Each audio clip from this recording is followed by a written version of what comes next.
英語聞き流し10分間、名作リスニング、英語テキストと MP3 ダウンロード、その他の物語は、ホームページよりご利用いただけます。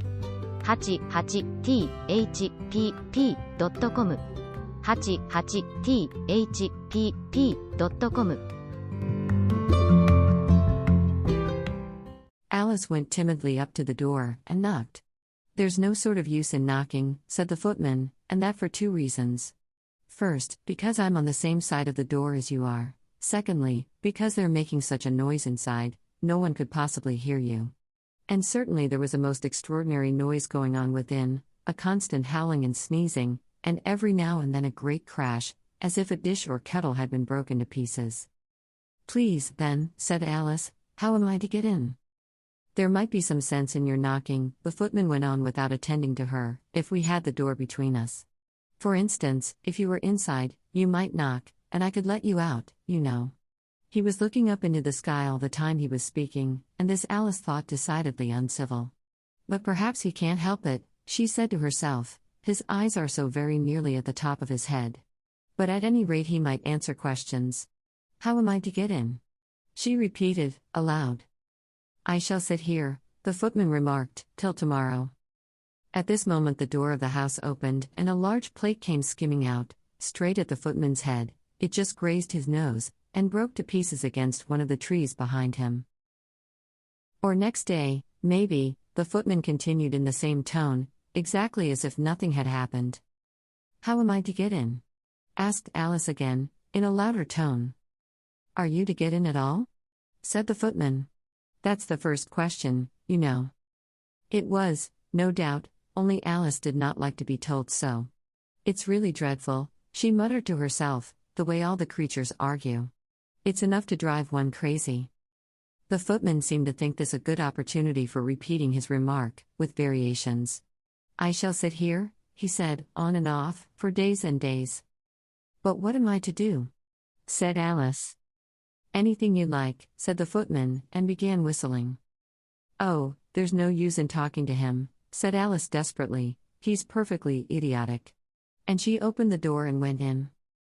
The door led right into a large kitchen, which was full of smoke from one end to the other. The Duchess was sitting on a three-legged stool in the middle, nursing a baby. The cook was leaning over the fire, stirring a large cauldron which seemed to be full of soup.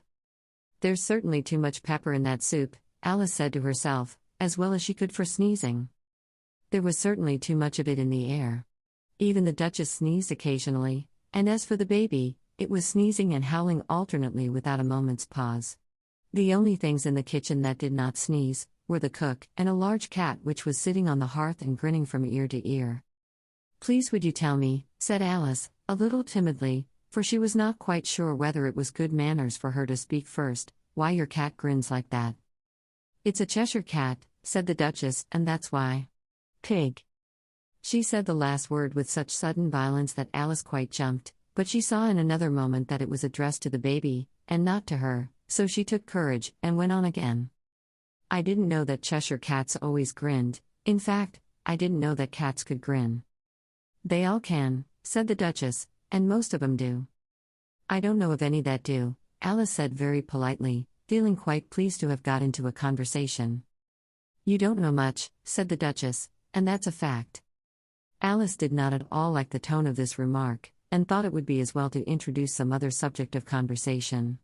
While she was trying to fix on one, the cook took the cauldron of soup off the fire, and at once set to work throwing everything within her reach at the Duchess and the baby. The fire irons came first, then followed a shower of saucepans, plates, and dishes.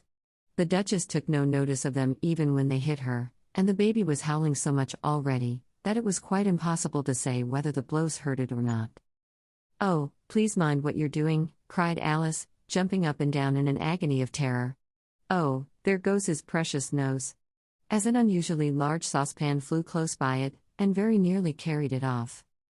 "If everybody minded their own business," the Duchess said in a hoarse growl, "the world would go round a deal faster than it does." "Which would not be an advantage," said Alice, who felt very glad to get an opportunity of showing off a little of her knowledge. "Just think of what work it would make with the day and night. You see, the Earth takes 24 hours to turn round on its axis." "Talking of axes," said the Duchess, chop off her head. Alice glanced rather anxiously at the cook, to see if she meant to take the hint, but the cook was busily stirring the soup, and seemed not to be listening, so she went on again. 24 hours, I think, or is it 12? Oh, don't bother me, said the Duchess, I never could abide figures. And with that she began nursing her child again, singing a sort of lullaby to it as she did so, and giving it a violent shake at the end of every line. Speak roughly to your little boy. And beat him when he sneezes. He only does it to annoy. Because he knows it teases. Chorus. In which the cook and the baby joined. Wow. Wow. Wow. While the Duchess sang the second verse of the song, she kept tossing the baby violently up and down, and the poor little thing howled so that Alice could hardly hear the words. I speak severely to my boy. I beat him when he sneezes. For he can thoroughly enjoy the pepper when he pleases. Chorus. Wow. Wow. Wow. Here. You may nurse it a bit, if you like. The Duchess said to Alice, flinging the baby at her as she spoke. I must go and get ready to play croquet with the Queen, and she hurried out of the room. The cook threw a frying pan after her as she went out, but it just missed her. Alice caught the baby with some difficulty, as it was a queer-shaped little creature, and held out its arms and legs in all directions, just like a starfish, thought Alice. The poor little thing was snorting like a steam engine when she caught it, and kept doubling itself up and straightening itself out again, so that altogether, for the first minute or two, it was as much as she could do to hold it. As soon as she had made out the proper way of nursing it, which was to twist it up into a sort of knot, and then keep tight hold of its right ear and left foot, so as to prevent its undoing itself, she carried it out into the open air. If I don't take this child away with me, thought Alice, they're sure to kill it in a day or two. Wouldn't it be murder to leave it behind? She said the last words out loud, and the little thing grunted in reply. It had left off sneezing by this time. Don't grunt, said Alice, that's not at all a proper way of expressing yourself. The baby grunted again, and Alice looked very anxiously into its face to see what was the matter with it. There could be no doubt that it had a very turn-up nose, much more like a snout than a real nose, also its eyes were getting extremely small for a baby. Altogether Alice did not like the look of the thing at all.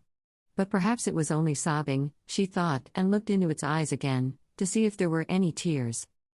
No, there were no tears. If you're going to turn into a pig, my dear, said Alice, seriously, I'll have nothing more to do with you. Mind now. The poor little thing sobbed again, or grunted, it was impossible to say which, and they went on for some while in silence. Alice was just beginning to think to herself, now, what am I to do with this creature when I get it home? When it grunted again, so violently, that she looked down into its face in some alarm. This time there could be no mistake about it, it was neither more nor less than a pig, and she felt that it would be quite absurd for her to carry it further. So she set the little creature down, and felt quite relieved to see it trot away quietly into the wood. If it had grown up, she said to herself, it would have made a dreadfully ugly child, but it makes rather a handsome pig, I think. And she began thinking over other children she knew, who might do very well as pigs, and was just saying to herself, if one only knew the right way to change them, when she was a little startled by seeing the Cheshire Cat sitting on a bough of a tree a few yards off. The cat only grinned when it saw Alice. It looked good-natured, she thought, still it had very long claws and a great many teeth, so she felt that it ought to be treated with respect. Cheshire Puss, she began, rather timidly, as she did not at all know whether it would like the name. However, it only grinned a little wider. Come, it's pleased so far, thought Alice, and she went on. Would you tell me, please, which way I ought to go from here? That depends a good deal on where you want to get to, said the cat. I don't much care where, said Alice. Then it doesn't matter which way you go, said the cat. So long as I get somewhere, Alice added as an explanation. Oh, you're sure to do that, said the cat, if you only walk long enough. Alice felt that this could not be denied, so she tried another question. What sort of people live about here? In that direction, the cat said, waving its right paw round, lives a hatter, and in that direction, waving the other paw, lives a March hare. Visit either you like, they're both mad. But I don't want to go among mad people, Alice remarked. Oh, you can't help that, said the cat, we're all mad here. I'm mad. You're mad. How do you know I'm mad? Said Alice. You must be, said the cat, or you wouldn't have come here. Alice didn't think that proved it at all. However, she went on, and how do you know that you're mad? To begin with, said the cat, a dog's not mad. You grant that? I suppose so, said Alice. Well, then, the cat went on, you see, a dog growls when it's angry, and wags its tail when it's pleased. Now I growl when I'm pleased, and wag my tail when I'm angry. Therefore I'm mad. I call it purring, not growling, said Alice. Call it what you like, said the cat. Do you play croquet with the queen today? I should like it very much, said Alice, but I haven't been invited yet. You'll see me there, said the cat, and vanished. Alice was not much surprised at this, she was getting so used to queer things happening. While she was looking at the place where it had been, it suddenly appeared again. By the by, what became of the baby? Said the cat. I'd nearly forgotten to ask. It turned into a pig, Alice quietly said, just as if it had come back in a natural way. I thought it would, said the cat, and vanished again. Alice waited a little, half expecting to see it again, but it did not appear, and after a minute or two she walked on in the direction in which the March Hare was said to live. I've seen hatters before, she said to herself. The March Hare will be much the most interesting, and perhaps as this is May it won't be raving mad, at least not so mad as it was in March. As she said this, she looked up, and there was the cat again, sitting on a branch of a tree. 英語聞き流し10分間、名作リスニング。英語テキストと MP3 ダウンロード、その他の物語は、ホームページよりご利用いただけます。